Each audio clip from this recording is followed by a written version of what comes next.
Welcome everyone, welcome to another preview. This is MetalCanyon, and we'll be previewing a game by Image and Form called SteamWorld Heist. We're going to skip the intro, which is, by the way, broken into 1 million shards, forcing its steam-driven inhabitants into space. The intro is very sort of vintage, and it is a game where you play Steambots. They're robots powered by steam, and it's a very steampunkish, dieselpunkish environment with very, very cool graphics, as you can see. It is a turn-based RPG-ish, well, with some RPG elements, game akin a little bit to XCOM. Intrigued yet? I know I am.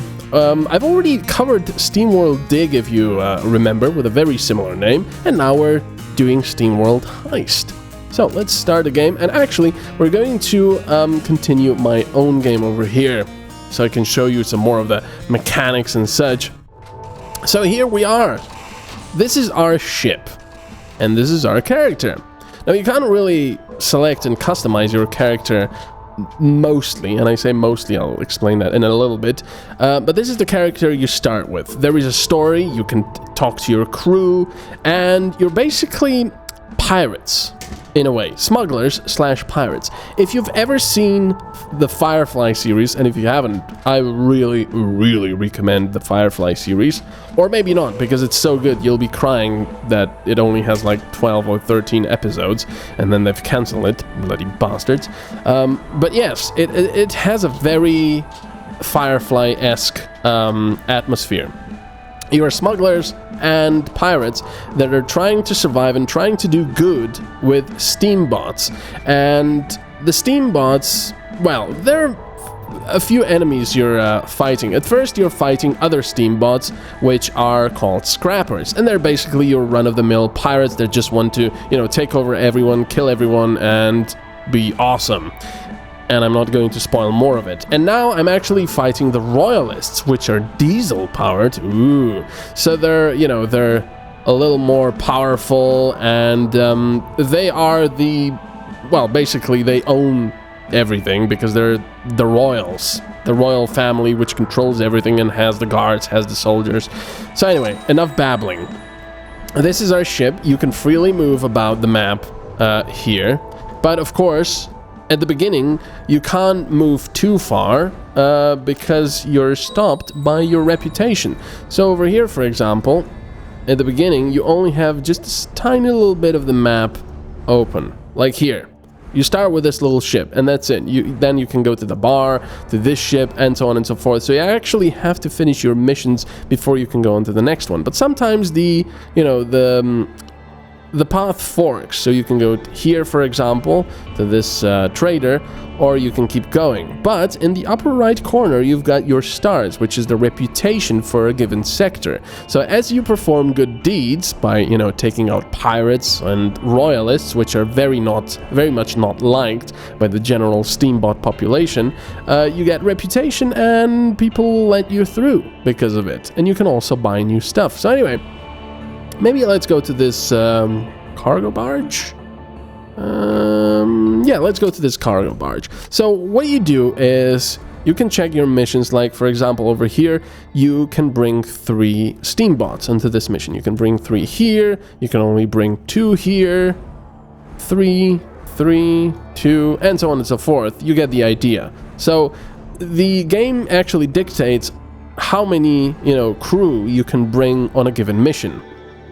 Now, when you start a mission, you get some, you know, pretty simple objectives, like collect swag, which is basically water, because most of the steambots are moisture farmers, because water, obviously, it's like their lifeblood, because they're steambots, is used as currency, and evacuate. So, now we can select who we'll be taking with us, and we'll obviously be taking Captain Piper, because, well, she's cool and she's got cool abilities. But you don't have to. You don't have to bring any of these characters. You can bring completely different characters. For example, maybe I would take Dora, the Adventurer, or Billy Gil, or, you know, Valentine Butterbolt. But, you know, I take the people I really like, because Captain Piper is a sniper character. Sally Bolt is just amazing when she levels up. And Beatrix is also quite cool because she's heavy.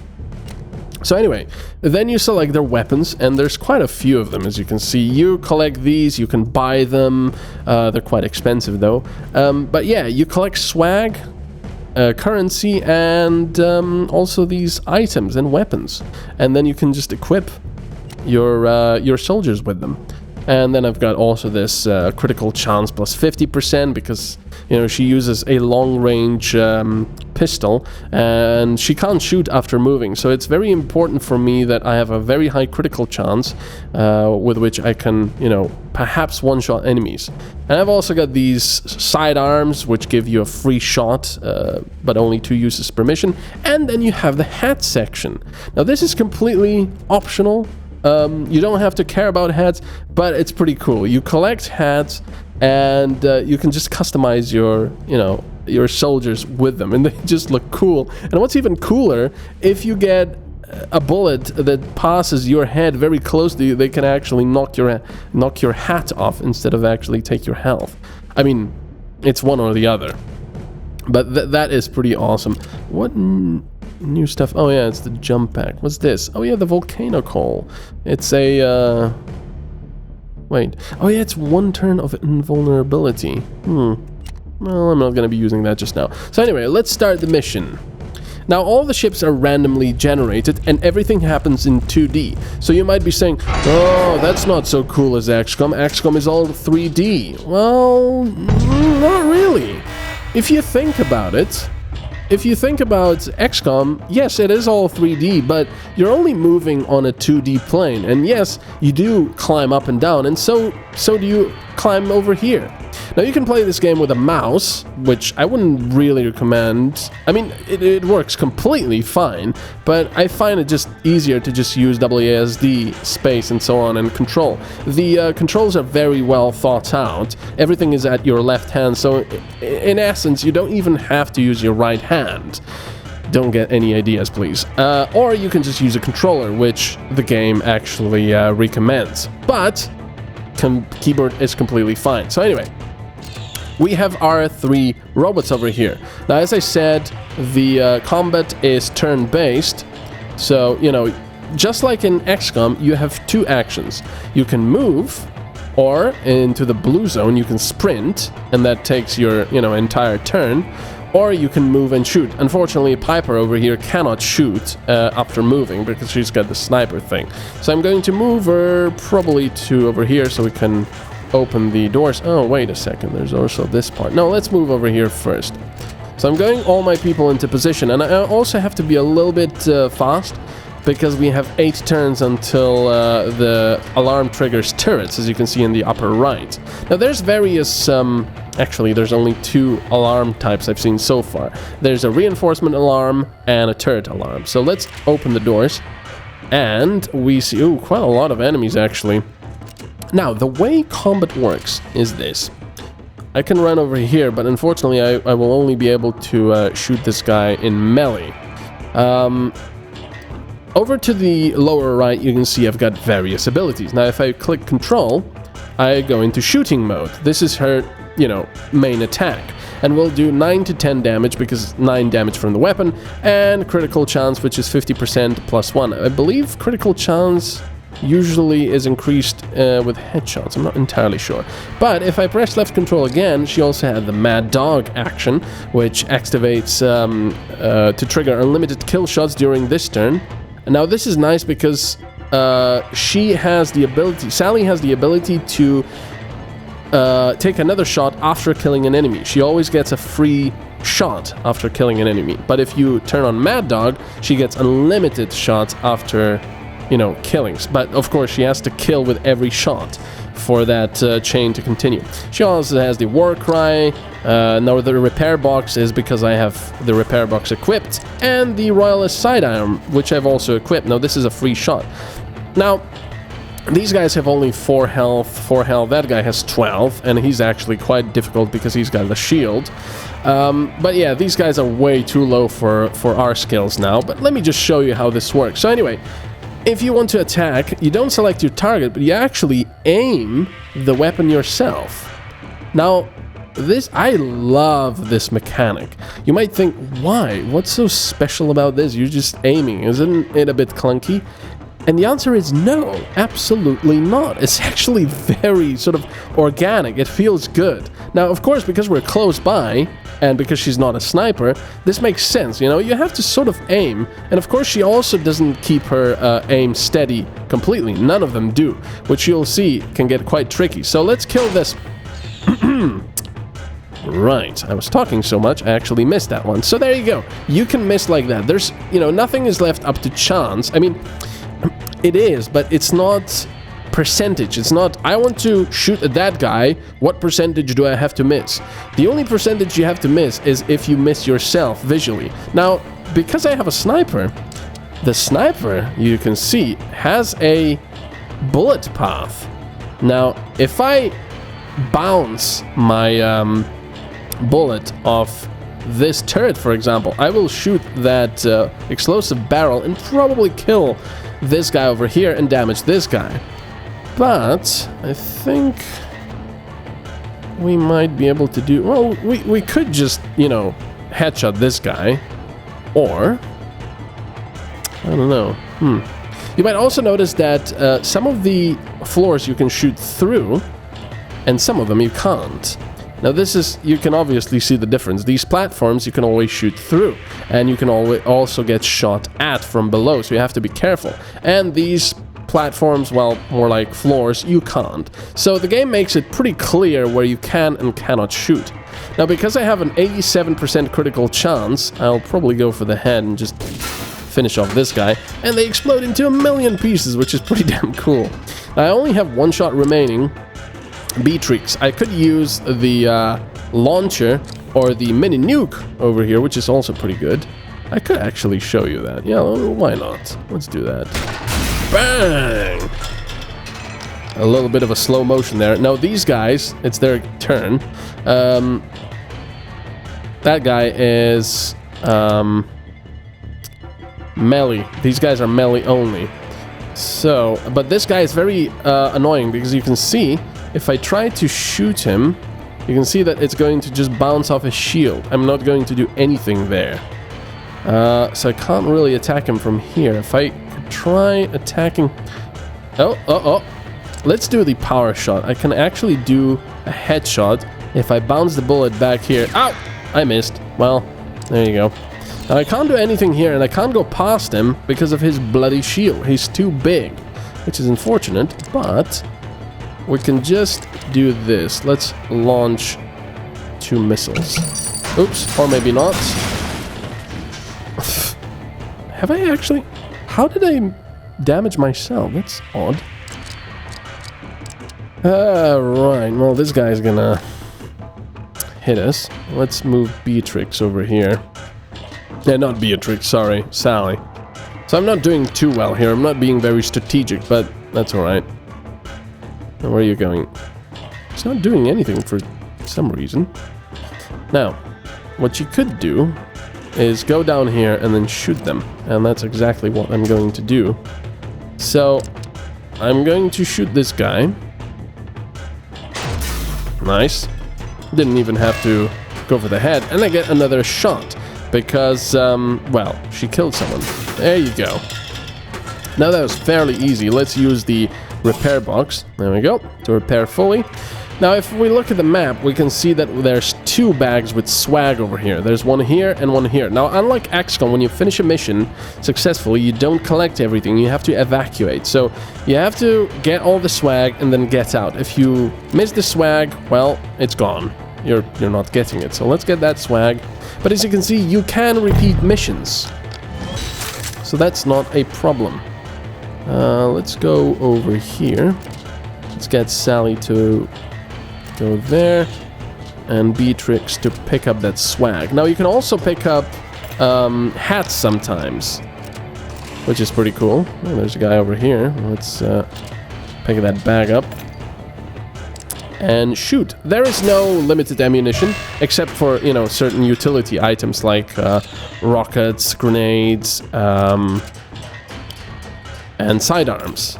But most of the other stuff is unlimited, so that's nice. You don't have to worry about it. And as you can see, there's some pretty sweet, you know, things you can do by bouncing bullets off various things. It's pretty awesome. As you can see, if I was quick enough, I could actually shoot that guy in his head. You see? Let's see. Okay, stop it. Okay, she's calming down. There you go. Did you see that shot? I mean, it's so cool. So anyway, now we have this guy over here. Now you might have noticed these shield icons. Now this means that Sally will take cover over here. Here she'll take cover behind that wall, and here she'll take cover behind the drum. Now, cover is very important because obviously, just like in XCOM, you don't want to be out in the open. You won't get credit, you know, more than in XCOM because of it, but you'll be a much easier target. Now, if you hide behind cover, you're a much more difficult target because cover has its health as well. So, you know, right here it's not really important because we're going to kill this guy in one shot because we're far too powerful. But over here she gets another shot, so why not? I'll try to bounce it. No, I will not try to bounce it because that door is open, so can't really do anything here. So let's move you over here into cover. And Beatrix has the ability now that she's level, I don't know, 6, that if she doesn't move... Ah, he didn't open the doors just... Ow, see? They shot me through the floor because I'm standing on that platform. Now, if you don't move with Beatrix, she gets focused and actually fires twice with her main attack instead of just once. Now, as you can see, when I started attacking... These two barrels next to me became transparent, which means that, you know, when you're hiding behind barrels, they will not obscure your shot, which is very nice because, you know, you're firing over them. So I'm going to try and kill this guy without killing myself. Nice. Oh, yeah, that's why it appears like there's so many things coming out of that. That weapon is a cluster grenade launcher thing. Yeah, that's right. That's how it's called. Cluster grenade launcher thing. Now, what I'm going to do here is, because this guy has a shield in front, I'm actually going to place Piper over here and try to shoot him from up there. I'm going to skip my turn. And hopefully this guy will not decide to go up there. Let's see. Uh-oh. We've got turrets activated. Now, turrets obviously don't move, but they can be quite dangerous. So let's see.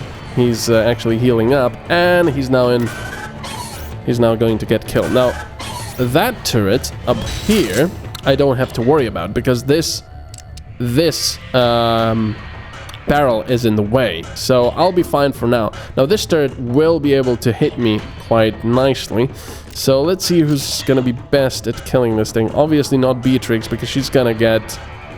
hurt quite a lot, although I could try and bounce the things off that wall. Let's just try it. Oh dear. Well, actually I didn't hit any of us, but yeah. Now the nice thing is I can kill this guy like so, and then move Sally over here, and because she has that ability to continue shooting after a kill, like so, she'll be able to destroy the other turret as well. Nice. So anyway, enough about mechanics. I've been babbling on and on about...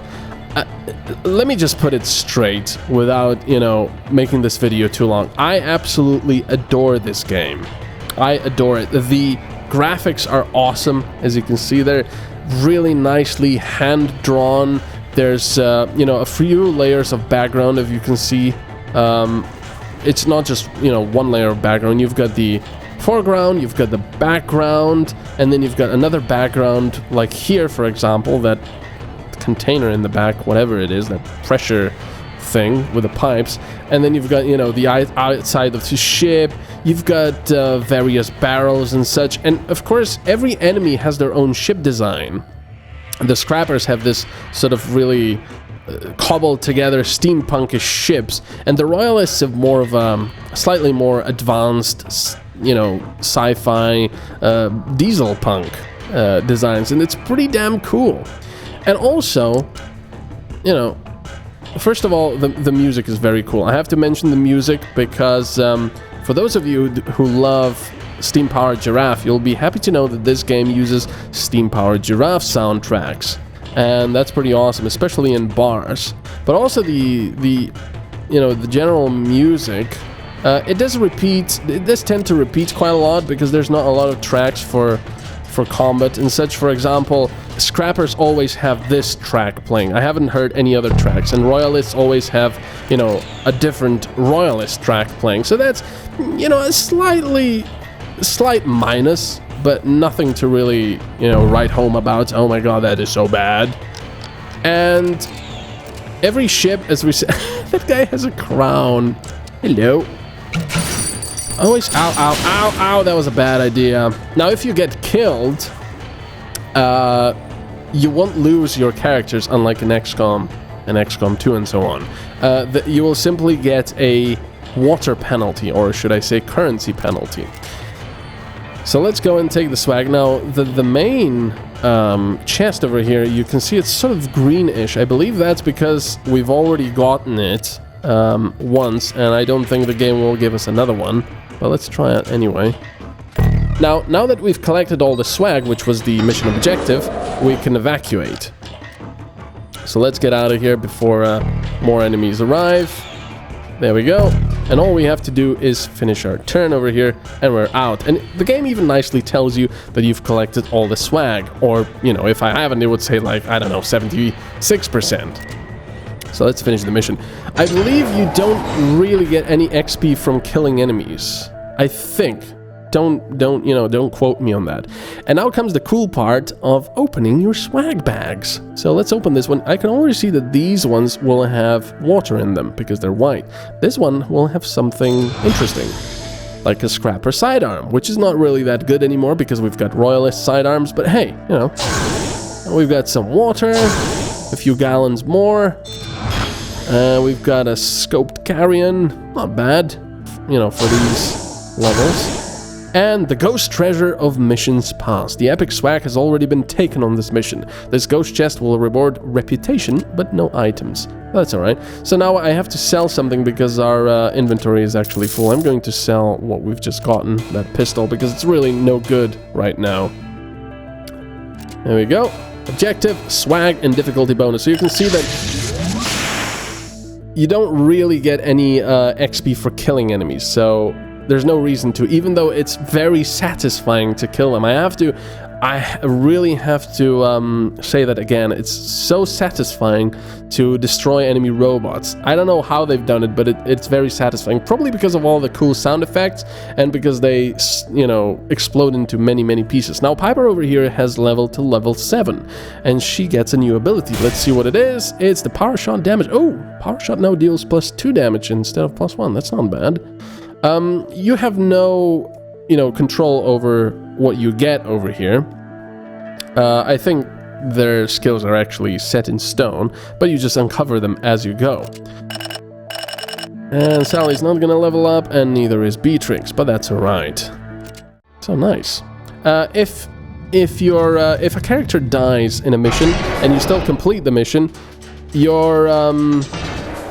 they will not get the experience, so that's the only real drawback. Plus, of course, you have to pay currency to get them back to life, but you don't really have a choice of, you know, not putting them back together. Now, I have to talk about the storyline and the dialogues. Now, after, you know, completing a certain story mission on something, or pretty much every mission, sometimes you get chat bubbles over your crew members, and you can talk to them by pressing space. And I have to say, I love the dialogues.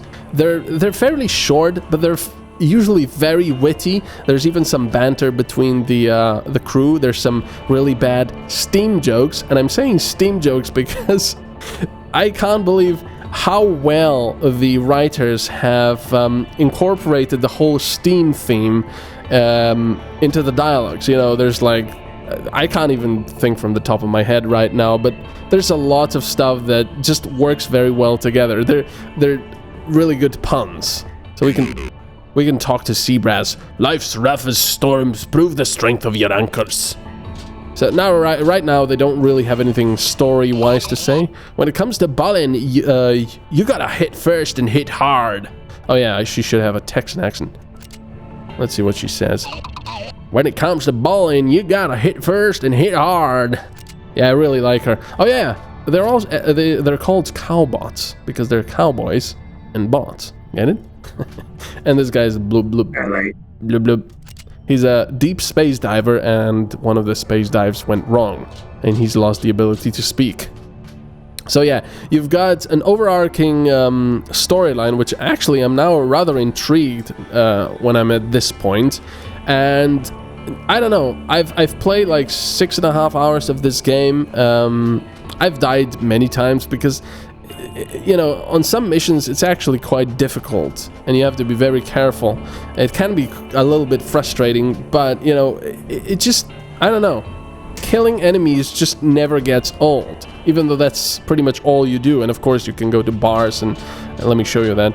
But it's just very, very cool. It's very polished, very nice looking, very smooth, and the dialogue is just so much fun. So let's go to this bar over here. It's Lola's bar, I think. So we're going to dock. There we go. Oh yeah, this bar has been taken over by the Royalists. But usually there would be lots of people here, and of course every bar has a shop. Frau Bochen. You've got some speed boots. You've got a Frontier Shorty Mark II, which is basically a shotgun. And a blacksmith revolver, 5 damage plus 1 critical. Now, of course, as I said, most of this stuff is very low level for us because we're, you know, we're now in the second zone and quite high level. Now, these are diesel bots. These are the Royalists, and they're better equipped. They've got higher health, and just generally they're nastier. And of course, they're very uppity because they're, well, Royalists. And as I said, if you go to most of the other bars, you'll be able to hear Powered Giraffe, the band. And I have to say, I know this is off topic right now, but I was concerned about, you know, doing a preview of this game with their music in it because of the copyright issues on YouTube. Because, you know, you can really quickly get copyright IDs that way. But the guys were so nice. They actually, you know, emailed me personally about this and said that they made sure that the IDs, I mean the copyright would not be a problem on YouTube, and if there is, we can just contact them.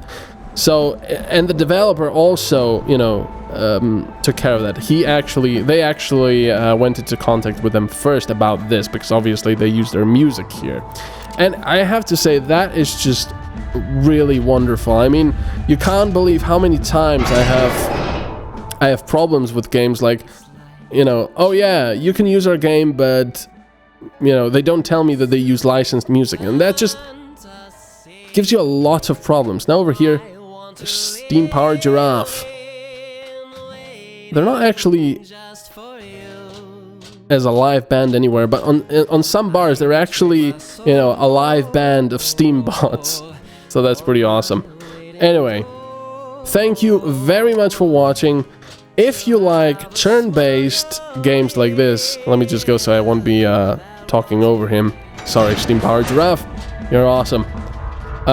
If you like turn-based games, if you like RPG flavor in your games, if you like the look of this game, and you like the graphics, and you like puns and witty dialogue, which this game definitely has, do get this game. This game is so much fun. I love it. It's very, very cool. I don't know how many times I have to say that now in different ways. But yeah, thank you very much for watching. I'm going to stop babbling now and you go and play this game because it really is worth it. And I want to see what happens next in my own playthrough. So thanks for watching.